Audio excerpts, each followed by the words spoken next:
ಹೊಳೆನರಸೀಪುರ ಪಟ್ಟಣದ ಚಿಟ್ಟನಹಳ್ಳಿ ಬಡಾವಣೆಯಲ್ಲಿರುವ ಸರ್ಕಾರಿ ಶುಶ್ರೂಷಕ ಕಾಲೇಜಿನಲ್ಲಿ ಜ್ಯೋತಿ ಬೆಳಗಿಸುವಿಕೆ ಮತ್ತು ಪ್ರತಿಜ್ಞಾವಿಧಿ ಸ್ವೀಕಾರ ಕಾರ್ಯಕ್ರಮ ಆಯೋಜನೆ ಮಾಡಲಾಗಿತ್ತು. ವೈದ್ಯಕೀಯ ಹಾಗೂ ನರ್ಸಿಂಗ್ ಸೇವೆಯಲ್ಲಿ ಜ್ಞಾನ, ಕೌಶಲ್ಯ ಹಾಗೂ ಮಾನವೀಯತೆಯ ಜೊತೆಗೆ ಸಹಾನುಭೂತಿ ಅತ್ಯಗತ್ಯ. ಕರ್ತವ್ಯದಲ್ಲಿ ಒಲವು, ಕರ್ತವ್ಯದಲ್ಲಿ ಬದ್ಧತೆ ಹಾಗೂ ನ್ಯಾಯ ಒದಗಿಸುವ ಮನೋಭಾವ ಇರಬೇಕು.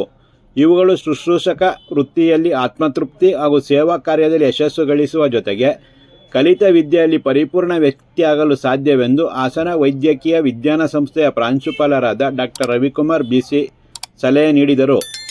ಇತ್ತೀಚಿನ ವರ್ಷಗಳಲ್ಲಿ ಆಸ್ಪತ್ರೆಗಳಲ್ಲಿ ಗಲಾಟೆ ನಡೆದ ಬಗ್ಗೆ ಕಂಡಿದ್ದೇವೆ. ಈ ಸನ್ನಿವೇಶಕ್ಕೆ ಹಲವಾರು ಕಾರಣಗಳು ಇರಬಹುದು. ಆದರೆ ನಾವುಗಳು ಆತ್ಮಾವಲೋಕನ ಮಾಡಿಕೊಳ್ಳಬೇಕು. ರೋಗಿಗಳಿಗೆ ಚಿಕಿತ್ಸೆ ನೀಡುವ ಸಂದರ್ಭದಲ್ಲಿ ನಾವು ಏನೇ ಮಾಡಿದರೂ, ಏನೇ ಯೋಚಿಸಿದರೂ, ಏನೇ ಮಾತನಾಡುತ್ತೇವೋ ಎಲ್ಲವೂ ರೋಗಿಗಳ ಹಿತದೃಷ್ಟಿಗಾಗಷ್ಟೇ ಇರಬೇಕು. ಮಾತು, ಆಲೋಚನೆ ಹಾಗೂ ನಡೆಯು ರೋಗಿಯ ಒಳಿತಿಗಾಗಿ ಮಾತ್ರ ಇರಬೇಕು. ಯಾವುದೇ ವ್ಯಾವಹಾರಿಕ ಅಥವಾ ಇತರೆ ಚಿಂತನೆಗಳು ಇರಬಾರದು ಎಂದರು. ನಮ್ಮಗಳ ದೈನಂದಿನ ಜೀವನದಲ್ಲಿ ಉಡುಗೆ ತೊಡುಗೆಗಳಲ್ಲಿ ಗಮನವಿರಬೇಕು ಹಾಗೂ ನಗುಮುಖದಿಂದ ಕೂಡಿದ ಮೃದು ಮಾತುಗಳು ರೋಗಿಗೆ ಚೈತನ್ಯವನ್ನು ನೀಡುತ್ತದೆ ಎಂದರು. ನಮ್ಮಗಳ ಸಂಬಳ ಹಾಗೂ ಆರ್ಥಿಕತೆಯ ನಡುವೆಯೂ ನಮ್ಮ ಜೀವನದಲ್ಲಿ ಸಂಬಂಧಗಳಿಗೆ ಪ್ರಾಮುಖ್ಯತೆ ನೀಡುವ ಜೊತೆಗೆ ಗುರು ಹಿರಿಯ ಮಾರ್ಗದರ್ಶನದಲ್ಲಿ ಮುನ್ನಡೆದಾಗ ಯಶಸ್ವಿ ಜೀವನ ಸಾಧ್ಯವೆಂದು ತಿಳಿಸಿ ಶುಭ ಕೋರಿದರು. ಪ್ರಥಮ ವರ್ಷದ ಬೇಸಿಕ್ ನರ್ಸಿಂಗ್ ವಿದ್ಯಾರ್ಥಿಗಳಿಗೆ ಹಣೆಗೆ ತಿಲಕವಿಟ್ಟು ಪುಷ್ಪ ನೀಡಿ ಹಿರಿಯ ವಿದ್ಯಾರ್ಥಿಗಳು ಸ್ವಾಗತಿಸಿದರು ಹಾಗೂ ಉಪನ್ಯಾಸಕರಾದ ಸರಸ್ವತಿ ಅವರು ಪ್ರಮಾಣ ವಚನ ಬೋಧಿಸಿದರು. ವಿದ್ಯಾರ್ಥಿಗಳಾದ ಅನಜ್ಞಾ ಪ್ರಾರ್ಥಿಸಿದರು, ಸಿದ್ದರಾಮ ಸ್ವಾಗತಿಸಿದರು, ಕಾವ್ಯ ಹಾಗೂ ಅಕ್ಷತ ನಿರೂಪಿಸಿದರು ಹಾಗೂ ರಾಜಶ್ರೀ ಪ್ರಾಸ್ತಾವಿಕ ನುಡಿಗಳನ್ನಾಡಿದರು. ಸರ್ಕಾರಿ ಶುಶ್ರೂಷಕ ಕಾಲೇಜಿನ ಪ್ರಾಂಶುಪಾಲರಾದ ಚಂದ್ರಶೇಖರ್ ಹಡಪದ, ಸಾರ್ವಜನಿಕ ಆಸ್ಪತ್ರೆ ಆಡಳಿತ ವೈದ್ಯಾಧಿಕಾರಿ ಡಾಕ್ಟರ್ ಧನಶೇಖರ್, ಇಮ್ಸ್ ಆಸ್ಪತ್ರೆಯ ಮುಖ್ಯ ಹಣಕಾಸು ಅಧಿಕಾರಿ ಅಶೋಕ್ HE, ನರ್ಸಿಂಗ್ ಕಾಲೇಜುಗಳ ಪ್ರಾಂಶುಪಾಲರುಗಳಾದ ಕೃಷ್ಣವೇಣಿ, ರತ್ನಮ್ಮ, ಶುಶ್ರೂಷ ಅಧೀಕ್ಷಕರಾದ ಜಲಜಾ ಹಾಗೂ ಮೀನಾಕ್ಷಿ MP, ಉಪನ್ಯಾಸಕರಾದ ಸಾವಿತ್ರಮ್ಮ HP, ಶೈಲಜಾ ಹಾಗೂ ಇತರರು ಕಾರ್ಯಕ್ರಮದಲ್ಲಿ ಉಪಸ್ಥಿತರಿದ್ದರು. ನಾವು ಮಾಧ್ಯಮಗಳಲ್ಲಿ ನೋಡ್ತಾ ಇರ್ತೀವಿ, ಅಲ್ಲಿ ಗಲಾಟೆ ಆಯಿತು, ಆ ಆಸ್ಪತ್ರೆ ಗಲಾಟೆ ಆಯಿತು, ಈ ಆಸ್ಪತ್ರೆ ಗಲಾಟೆ ಆಯಿತು, ರೋಗಿಗಳ ಕಡೆಯವರು ದುಡ್ಡು ಹೆಚ್ಚಿದ್ರು, ಎಲ್ಲ ನಾವು ಕೇಳ್ತಾ ಇರ್ತೀವಿ. ಇವೆಲ್ಲ ಬರೋದಕ್ಕೆ ಬಹಳಷ್ಟು ಕಾರಣಗಳಿರ್ಬೋದು. ರೋಗಿಗಳ ಕಡೆಯವರಿಂದ ಸಮಸ್ಯೆ ಇರ್ಬೋದು, ಸಾರ್ವಜನಿಕರಿಂದನೂ ಸಮಸ್ಯೆ ಇರ್ಬೋದು, ನಿರೀಕ್ಷೆಗಳು ತುಂಬ ಇರ್ಬೋದು. ಆದರೆ ಅವೆಲ್ಲವನ್ನು ಒಂದು ಕಡೆ ಇಟ್ಟು ನಾವು ಕೂಡ ಆತ್ಮಾವಲೋಕನ ಮಾಡಿಕೊಳ್ತಕ್ಕಂತಹ ಕಾಲ ಇದು. ನಮ್ಮ ಒಂದು ಅಪ್ರೋಚ್ ಏನಿದೆ ರೋಗಿಗಳ ಒಂದು ಚಿಕಿತ್ಸೆಯ ನಿಟ್ಟಿನಲ್ಲಿ ಅದು ಸರಿ ಇದೆಯಾ? ನಾವು ರೋಗಿಗಳನ್ನೇ ಹಿತದೃಷ್ಟಿಯಿಂದ ಇಟ್ಕೊಂಡು ನಾವು ಚಿಕಿತ್ಸೆ ಕೊಡ್ತಾ ಇದೀವ? ನೀವೀಗ ತಾನೇ ಒಂದು ಓದ್ ತಗೊಂಡ್ರಿ, ನಮಗೂ ಕೂಡ ಡಾಕ್ಟರ್ಗಳಿಗೆ ಕ್ರೆಟಸ್ ಓತ್ ಅಂತ ಕೊಡ್ತಾರೆ ಡಾಕ್ಟರ್ ಆಗುವಾಗ.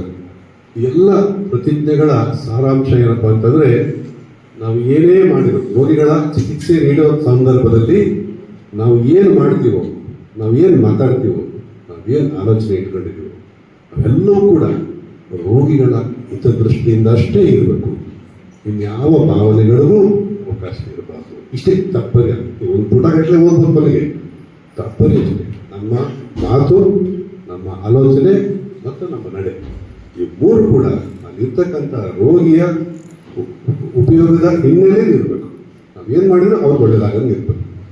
ನಾವು ಆ ಥರ ನಡ್ಕೊಂಡ್ರೆ ವೈದ್ಯರಾಗಿ ಅಥವಾ ಶಿಕ್ಷಕರಾಗಿ ಯಾವ ಗಲಾಟೆಗಳಿಗೂ ಅವಕಾಶ ಇಲ್ಲ. ಅಪರೂಪಕ್ಕೊಮ್ಮೆ ಸೈಡ್ ಎಫೆಕ್ಟ್ ಆದರೂ ಕೂಡ ಯಾವುದಾದ್ರೂ ರೋಗಿಗಳ ಕಡೆಯವರು, ಸಾರ್ವಜನಿಕರು ಅದನ್ನು ಅರ್ಥ ಮಾಡ್ಕೊಳ್ತಾರೆ. ಅದು ಬಿಟ್ಟು ಕೇವಲ ವ್ಯಾವಹಾರಿಕವಾಗಿ ನಾವು ರೋಗಿಗಳನ್ನು ಅಪ್ರೋಚ್ ಮಾಡಿದಾಗ ಗಲಾಟೆಗಳು ಶತಸಿದ್ಧ. ಇವುಗಳನ್ನೆಲ್ಲ ತಾವುಗಳು ಗಮನಿಸಬೇಕು.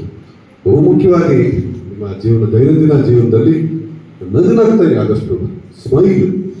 ನಮ್ಮ ಹಿರಿಯವರು ಹೇಳ್ತಾರೆ, smile should be your best ornament. ಅದೇ ರೀತಿ ಯುವರ್ ಡ್ರೆಸ್ ಶುಡ್ ಬಿ ಇವರ ಬಾಳ್ವೆ ಇರಬೇಕು, ಒಳ್ಳೆ ಸ್ಮೈಲ್ ಇರಬೇಕು. ಅಂಥ ಕಡೆ ರೋಗಿಗೆ ಅರ್ಧಕ್ಕರ್ಧ ಚಿಕಿತ್ಸೆ ಸಿಕ್ಕಿದಂಗೆ ಒಳ್ಳೆ ಮಾತುಗಳು. ಬಹಳಷ್ಟು ಸರಿ ಗಲಾಟೆಗಳಿಗೆ ಅವಕಾಶ ನಾವು ಬಹಳ ರೂಢಾಗಿ ಮಾತಾಡುತ್ತೇವೆ. ಕೂತ್ಗಳಿ ಅಂತ ಹೇಳೋದಕ್ಕೂ, ಕುಕ್ಕರು ಹೊಡೆಯಲಿ ಅಂತ ಹೇಳೋದಕ್ಕೂ ಅರ್ಥ ಒಂದೇ, ಆದರೆ ಅದು ಉಂಟು ಮಾಡುವ ಪರಿಣಾಮಗಳು ಕುಕ್ಕರು ಹೊಡಿ ಅಂತ ತಕ್ಷಣ ಸ್ಟಾರ್ಟ್ ಆಯಿತು ಆ ಕಡೆಯಿಂದ. ಬಹಳಷ್ಟು ಸರಿ ನಡೆದಿರ್ತಾರೆ ಗಲಾಟೆಗಳು. ಸೊ ಹಾಗಾಗಿ ಪ್ರತಿಯೊಂದು ಪದಗಳು ತಾವು ಗಮನಿಸಬೇಕು, ಅಭ್ಯಾಸ ಮಾಡಬೇಕು. ರೋಗಿಗಳಿಗೆ ಹರ್ಟ್ ಆಗ್ದಂಗೆ, ನೋವಾಗ್ದಂಗೆ, ಮತ್ತು ಯಾವುದೇ ಕಾರಣಕ್ಕೂ ರೋಗಿಗಳ ಏನೋ ದಿರಿಸುಗಳನ್ನ ನೋಡಿ, ಅವರ ಬಾಹ್ಯ ಏನೋ ಅಪಿಯರೆನ್ಸ್ಗಳನ್ನು ನೋಡಿ ಅವ್ರನ್ನ ಹೀನಾಯವಾಗಿ ಕಾಣೋದಾಗಲಿ ಕೀಳಾಗಿ ಕಾಣೋದಾಗಲಿ ಮಾಡಬೇಡಿ. ನಮ್ಮ ದೇಶದಲ್ಲಿ ಸುಮಾರು 80% ಜನ ಬದುಕ್ತಾ ಇರೋದು ಹಳ್ಳಿಯಲ್ಲಿ. ನಮ್ಮ ದೇಶ ಮೂಲತಃ ಗ್ರಾಮೀಣ ದೇಶ. ಹಾಗಾಗಿ ಹಳ್ಳಿಯಿಂದ ಬಂದಂತಹ ಜನ ಸಿಟಿಯಿಂದ ಬಂದಂಥ ಜನಕ್ಕೆ ಒಂದೇ ಸಮಯ ಇರೋದಿಲ್ಲ. ಸಡನ್ ಬಂದಿರ್ತಾರೆ, ಅವೆಲ್ಲ ಹೊತ್ಕೊಂಡು ದನ ಮೇಯಿಸ್ಕೊಂಡು ಏಕಾಏಕಿ ಏನೋ ಸಮಸ್ಯೆ ಆಯಿತು ಅಂದ್ಕೊಂಡು ಬಂದಿರ್ತಾರೆ. ಅವರ ಬಾಯಿಯ ಅಪಿಯರೆನ್ಸ್ ನೋಡ್ಕೊಂಡು ದಯಮಾಡಿ ಕೀಳಾಗಿ ಕಾಣ್ತಕ್ಕಂಥದ್ದು ಬಿಡಿ. ಯಾಕೆಂದ್ರೆ ಅಲ್ಲಿಂದ 2 ಬಸ್ಸು ಮೀರಿ ಬಂದಿರ್ತಾರೆ. ನೀವು 1 ಗಂಟೆ ಆಯಿತು ಅಂತ ನಾವು ಬಾಗಿಲು ಹೋಗ್ತೀವಿ, ಮುಗಿತದ ಕೆಲಸ ಅಂತ ಹೋಗುವಾಗ ಈ ಹಿನ್ನೆಲೆನೂ ಸ್ವಲ್ಪ ಆಲೋಚನೆ ಮಾಡ್ತು ಅಂತಂದರೆ ಅವ್ರಿಗೆಲ್ಲೋ ಒಂದು ಕಡೆ ಎಲ್ಲ ಕೆಲಸಗಳನ್ನ ಬಿಟ್ಟು ಬಂದಿರ್ತಾರಲ್ಲ, ಖಂಡಿತವಾಗ್ಲೂ ಇಲ್ಲಿ ಒಂದು ಅನುಕೂಲ ಮಾಡಿಕೊಡ್ತು ಅಂದರೆ ಭಾಳ ಪುಣ್ಯದ ಕೆಲಸ ಬರ್ತದೆ. ಹಾಗಾಗಿ ಬಾಹ್ಯ ಅಪಿಯರೆನ್ಸ್ ನೋಡ್ಕೊಂಡು ಒಬ್ಬ ಮನುಷ್ಯನನ್ನು ಅಳಿಬಾರ್ದು. ಇದನ್ನು ನಾವು ಹೇಳ್ತೀವಿ. ಒಂದ್ಸರಿ